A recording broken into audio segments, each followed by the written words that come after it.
तो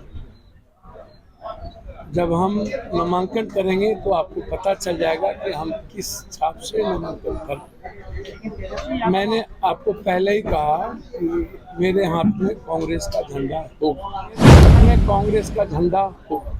वो तो साफ कह रही है कि आरजेडी का सीट है वहाँ पर। मेरे हाथ में कांग्रेस का झंडा होगा। पप्पू यादव और राजद में हो सकती है बड़ी भिड़ंत। नमस्कार, मैं श्वेता और आप देख रहे हैं न्यूज फॉर्नेशन।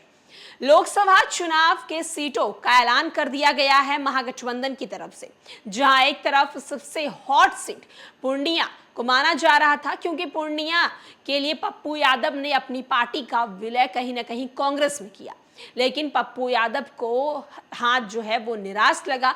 महागठबंधन पूर्णिया सीट को अपनी ओर खींच ली और पप्पू यादव देखते रह गए। पप्पू यादव अभी भी जिद पर अड़े हैं कि वो पूर्णिया से ही चुनाव लड़ेंगे।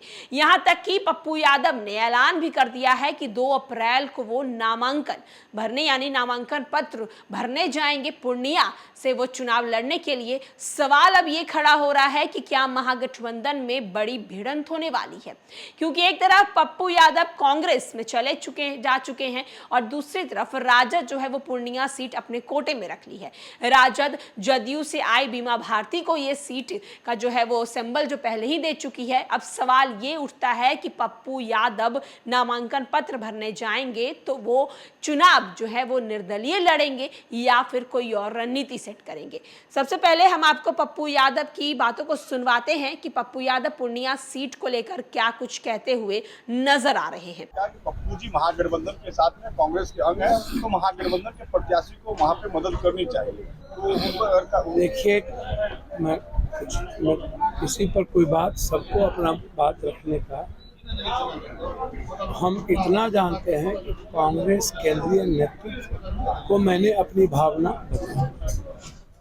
2 तारीख को क्या निर्दलीय नामांकन करेंगे या कांग्रेस? 2 तारीख को जब हम नामांकन करेंगे तो आपको पता चल जाएगा कि हम किस छाप से नामांकन करें। मैंने आपको पहले ही कहा कि मेरे हाथ में कांग्रेस का झंडा होगा। जन अधिकार पार्टी का विलय झंडा होगा। कैसे मुमकिन है जी, कैसे मुमकिन है सर? अब ये इस बात को लेकर के आपको पूछना होगा केंद्रीय नेतृत्व से। मेरे हाथ में कांग्रेस का झंडा होगा। वो तो साफ कह रही है कि आरजेडी का सीट है वहाँ पर। मेरे हाथ में कांग्रेस का झंडा होगा। फाइनल मेरा अधिकार अपने नेता पर है और मुझे उम्मीद है कि जो अधिकार मेरा है, नेतृत्व का आशीर्वाद हमें मिले। अगर कांग्रेस उस समय अगर तैयार नहीं होती तो क्या निर्दलीय करेंगे अपना नामांकन? फिर जनता को तय करने देंगे। जनता तो कल भी तय की हुई, आपकी गाड़ी के काफिलों को रोका है। जनता को तय करने देंगे क्या होगा। 2 तारीख को प्रस्तावित नामांकन का डेट लगभग फाइनल। लोकसभा चुनाव को लेकर बिहार की राजनीति गर्म है। इस चुनाव में अब तक सबसे हॉट सीट पूर्णिया बनी हुई है।